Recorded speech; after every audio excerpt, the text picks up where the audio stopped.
Story RH, le podcast RH qui ne vous raconte pas d'histoire. Bienvenue à toutes, bienvenue à tous. History is made of stories. Dans cet épisode, nous allons nous demander si c'est une bonne idée d'employer des formules positives pour dire les choses en entreprise. Ou pas. Bon, c'est pas l'histoire du verre à moitié plein ou à moitié vide. En l'occurrence, ce dont on veut parler ici, c'est de cette technique, recommandée par certains, qui consiste à privilégier l'emploi d'une formulation positive pour dire ce qu'on veut dire.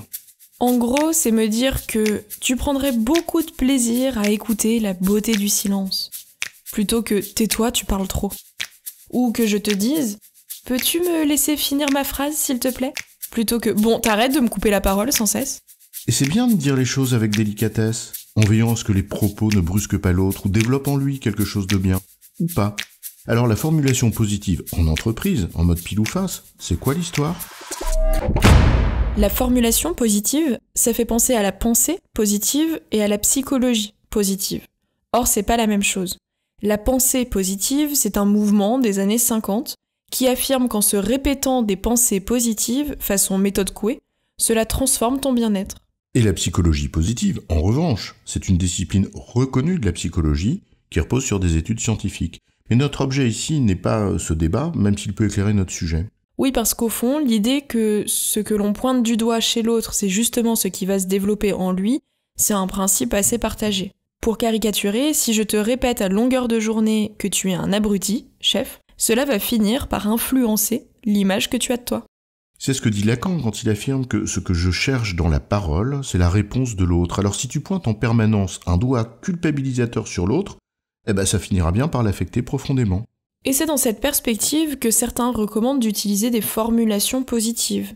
La pédagogie Montessori, par exemple, le recommande comme posture de l'éducateur. On comprend bien le principe et on en voit les bénéfices. Cela inspire donc aussi le monde de l'entreprise, qu'il s'agisse de s'adresser à des clients ou à des collaborateurs. Tiens, sincèrement, je déteste recevoir une convocation à une formation, par exemple. C'est vrai, pourquoi ne pourrait-on pas t'envoyer une invitation, si elle n'est pas obligatoire ? Le langage administratif a en effet souvent ce défaut, celui de s'adresser à toi de façon comminatoire, ce qui est détestable. Et c'est pareil avec tes clients. Je me souviens de mon fournisseur d'eau qui m'envoie un courrier du genre « Vous devez être chez vous, tel jour, à telle heure. » Et ça te dérange de venir chez moi quand ça t'arrange toi ? Tu pouvais pas au moins avoir la politesse de me dire un truc du genre « Nous serions très heureux si vous pouviez vous libérer à tel moment.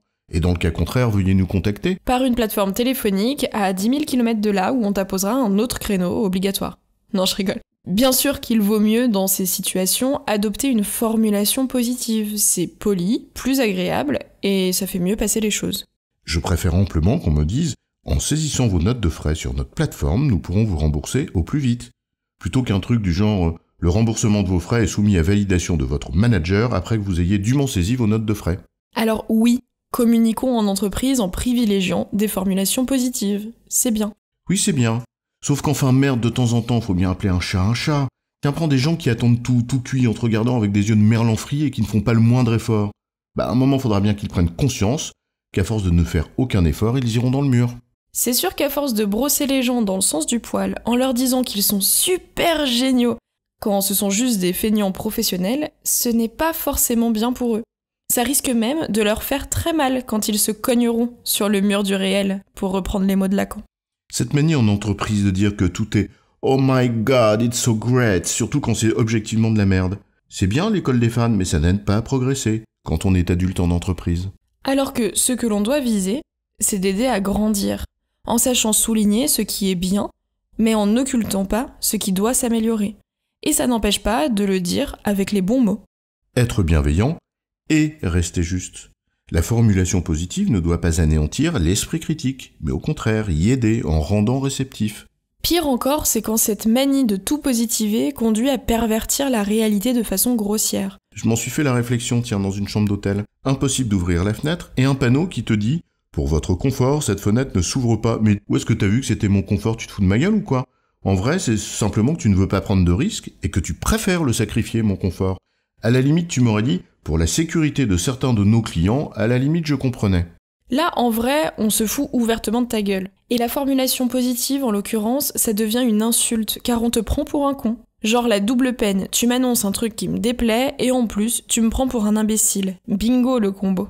En résumé, la formulation positive en entreprise, pour favoriser la qualité des relations et nourrir une représentation positive des choses, c'est bien. Mais ça ne doit pas masquer la réalité, au risque d'empêcher tout progrès, voire d'obtenir le résultat inverse en exaspérant ses interlocuteurs, en mode pile ou face. J'ai bon, chef ? Oui, tu as bon, mais on va pas en faire toute une histoire.